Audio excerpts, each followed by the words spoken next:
A ver, primero, ¿qué estrategia seguimos? Yo a mis directivos siempre le pretendo explicar lo mismo. Primero, no confundamos riesgo con oportunidad. Y veamos la oportunidad controlando el riesgo, pero no nos aterroricemos solo por el riesgo. Esto es, hemos de hacer windsurfing, hemos de saber estar en esta ola, en la cresta. No podemos quedarnos atrás porque desapareceremos. No podemos adelantarnos porque la cresta nos arrollará, porque esta ola además no es solo una ola normal, es un tsunami. Y llegar antes, la verdad, es muy peligroso. Llegar antes de lo que toque. Yo siempre estoy convencido, y hay pruebas y hay documentos, no invento nada, que Colón no fue el primero que llegó a América. Llegaron unos cuantos antes, pero es que llegaron demasiado pronto y se los comieron los indios. Es decir, cuidado con llegar antes de lo que toca el sitio. ¿Cuál es la técnica en todos los sectores en que estamos?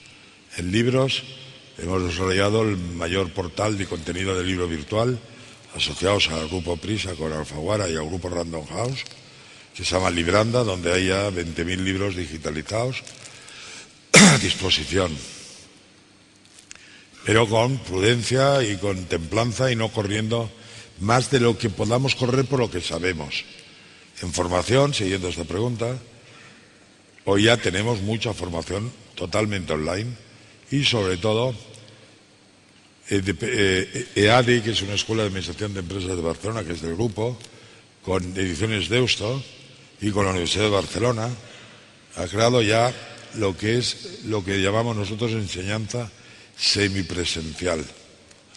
Es una enseñanza toda a través de la red, donde se le dan todos los documentos a través de email y toda la formación, donde el consumidor tiene consultas, también todas las que quieras en la propia red, y tiene, a petición de él, asistencias periódicas o excepcionales al centro de enseñanza donde le ayuden para poder completar. Y estamos también con formación, en concreto, sobre todo en cursos de temas de empresa, marketing, contabilidad, etcétera, totalmente virtuales a través de la red.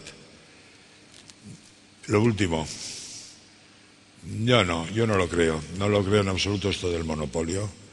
Creo que no podemos pretender que en el mundo de la televisión, con el dinero que hay, lo que cuesta hacer un canal, haya 8 operadores. Somos el único país que yo conozco que hay 2 operadores públicos. Televisión Española y en cada comunidad la suya, o sea, la Forta. En Alemania, que es un país federal, solo hay una televisión alemana que tiene 2 canales y el segundo, cada estado pide las horas que quiere y emite él allí, pero entonces no hay segundo estatal. Aquí tenemos 2 públicas y tenemos 6 grupos de televisión privados. Hemos llegado a un nivel que no existe en ningún sitio, porque yo creo que se llegó a confundir, y hay una cosa muy, muy básica. En la ley de la pluralidad informativa, donde se dieron la licencia del 5º y del 6º operador, se decía que por qué en España solo había 2 canales privados, cuando en Italia había 4 o 5 y en Alemania 5. Mire usted, perdóneme. La pluralidad no da el número de canales, como muy bien ha dicho el de la pregunta, la da el número de operadores. No me haga usted broma, no me tome el pelo. No me hable de pluralidad en Italia, que los 4 son del mismo dueño, que además es el jefe de gobierno, y también tiene los públicos. Y en Alemania los 5 canales que hay son de 2 operadores, no hay más. No hay ningún país que yo conozca que haya más de 3 operadores de televisión pública, privada en abierto. Y aquí decimos que pasábamos de 2 a 4 e ignorábamos que estaban dadas las licencias del Multiplex Veo y el Multiple Net, que en el 2007 o 2005, cuando se dieron estas licencias, 5, no eran importantes, pero ahora son igual que los demás. Tienen el mismo espacio para competir.